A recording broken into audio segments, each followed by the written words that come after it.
For over half a century, psychiatry has treated one of our most debilitating diseases by focusing almost exclusively on this organ. But for millions of people, the brain isn't the problem at all. The standard playbook for treating severe depression relies on a very specific assumption that the root cause is a chemical imbalance. Doctors prescribe antidepressants designed to target and tweak neurotransmitters in the brain, like serotonin and dopamine, hoping to restore equilibrium. This diagram illustrates a major gap in that approach. When you map out the patient population, you find that roughly 1 out of every 3 people with depression do not respond to these standard medications. Psychiatrists call this condition treatment-resistant depression.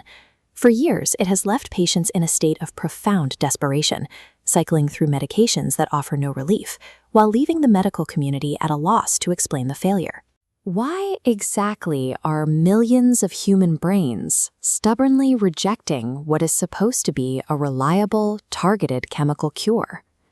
To find the answer, researchers from the University of Bristol realized they had to step away from neuroscience. They stopped looking at the nervous system and started looking inside the bloodstream. They began to suspect that the answer wasn't hidden in the folds of the brain, but was circulating throughout the body's other primary biological systems. By using advanced genetic testing methods to separate cause from coincidence, scientists searched the blood work of severely depressed patients for distinct biological anomalies. The tests revealed that these patients had immune systems locked in a state of constant warfare. Their bodies were generating chronic, low-grade systemic inflammation.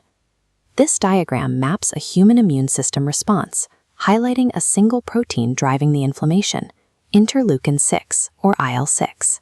When IL-6 levels stay elevated, this physical inflammation crosses the blood-brain barrier. Once inside, it actively disrupts neural function, inducing severe fatigue, physical anxiety, and clinical sadness. The brain was an innocent bystander. It was being actively attacked by the body's own overzealous defense system. This realization led the Bristol researchers to a highly unorthodox hypothesis. If an overactive immune system causes a patient's depression, could we cure their psychological symptoms by shutting that physical immune response down? To test this, they needed a tool that specifically targets inflammation. They chose Tocilizumab, an immunotherapy treatment routinely prescribed to ease the swollen joints of patients with rheumatoid arthritis. They organized a 4-week clinical trial. 14 received the arthritis drug, while 16 received a saltwater placebo. Crucially, every single participant in this trial suffered from treatment-resistant depression. They all had documented histories of failing to improve on any traditional brain-targeted antidepressants. Scientists were administering a medication meant for physical joint pain in a desperate bid to relieve clinical depression. Over the course of just 4 weeks, the patients receiving the arthritis drug experienced a measurable shift in both their mood and energy levels. They reported a reduction in their baseline fatigue and anxiety, alongside a sharp overall improvement in their quality of life. This chart shows the trial's remission data. 54% taking the arthritis drug achieved full remission, compared to 31% in the placebo group.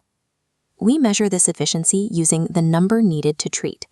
The NNT for standard SSRI antidepressants is 7. For this new immunotherapy drug, it drops to 5. Because this initial study included only 30 participants, researchers are quick to note that we need massive Phase 3 clinical trials before doctors can start prescribing immunotherapy for depression on a wide scale. Even so, the success of this pilot program suggests that mental health care is becoming more tailored to the individual biology of the patient.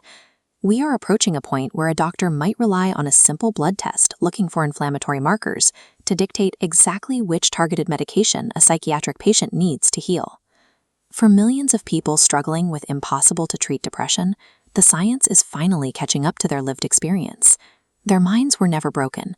Their bodies were just fighting an invisible physical war.